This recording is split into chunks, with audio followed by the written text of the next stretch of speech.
ঝাঁকে ঝাঁকে টিয়া পাখি উড়ে যাওয়ার দৃশ্য বেশ মন কাড়ে, কিন্তু এই দৃশ্যই যেন দুশ্চিন্তার কারণ হয়ে দাঁড়াচ্ছে জলপাইগুড়ির চাষিদের। জলপাইগুড়ি জেলার তিস্তা নদীর উর্বর চরভূমিতে এক অদ্ভুত লড়াই চলছে এখন। এক পাশে কৃষকেরা, অন্য পাশে টিয়া পাখির ঝাঁক। শুনতে অবাক লাগলেও বাস্তবে এটাই এখনকার চিত্র। শীষ পাকার আগেই টিয়া পাখির আক্রমণে নষ্ট হচ্ছে ভুট্টার ফসল। কার্যত দিশেহারা অবস্থা চাষিদের।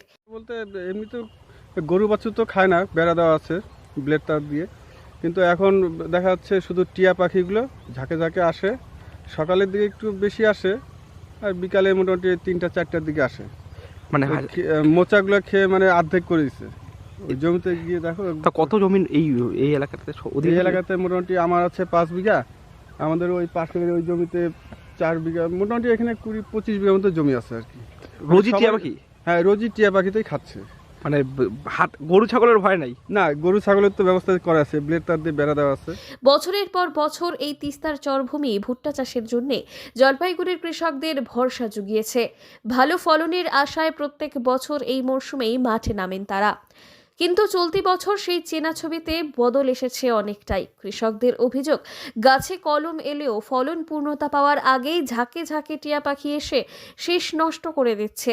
অনেক ক্ষেত্রে অর্ধেকের বেশি ফসল ক্ষতির মুখে পড়ছে।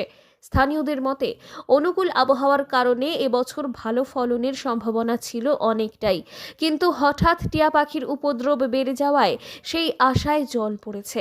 টিয়া কত টিয়া তাও আক্রমণ করে? তাও 1,500-2,000 আসে উড়ি। কি করে তারা এসে? আসি ভুট্টা খাই, তারপরে ভুট্টা খাই যা। আর কেমন ক্ষতি হয়? এটা কি ধরনের ভুট্টা খায় বা কিভাবে খায় তারা? তারা উড়ি আইন ও বসে গাছে বসি বসি খায়।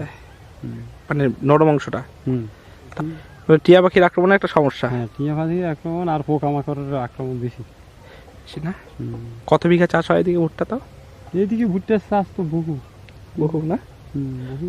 পাশাপাশি বৃষ্টির প্রভাবে কিছু জমিতে গাছ নুয়ে পড়ার ঘটনাও ঘটেছে, যা সমস্যাকে দ্বিগুণভাবে বাড়িয়ে তুলেছে।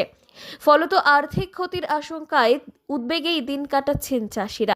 জলপাইগুড়ির তিস্তা নদীর চর, যেই চরে বিভিন্ন ফসল চাষ হয় তার মধ্যে ভুট্টা চাষ। কৃষকরা ভুট্টা চাষ করে এই এলাকায় লাভবান হয় কৃষকরা, এমনটাই জানায়। কিন্তু এবছর একটা সমস্যা দেখা দিয়েছে তিস্তার চরে। এই ভুট্টা খেতে আক্রমণ করছে টিয়া পাখি। এই টিয়া পাখির যে নরম অংশ, সেই অংশ রোজই সকাল বিকাল খেয়ে যাচ্ছে। এতেই সমস্যায় পড়ছে এখানকার কৃষকরা, কারণ তাদের ভুট্টায় ভালো ফলন হবে না যদি টিয়া পাখি এইভাবেই খেয়ে যায়। জলপাইগুড়ি থেকে সুরজিৎ দে, লোকাল 18।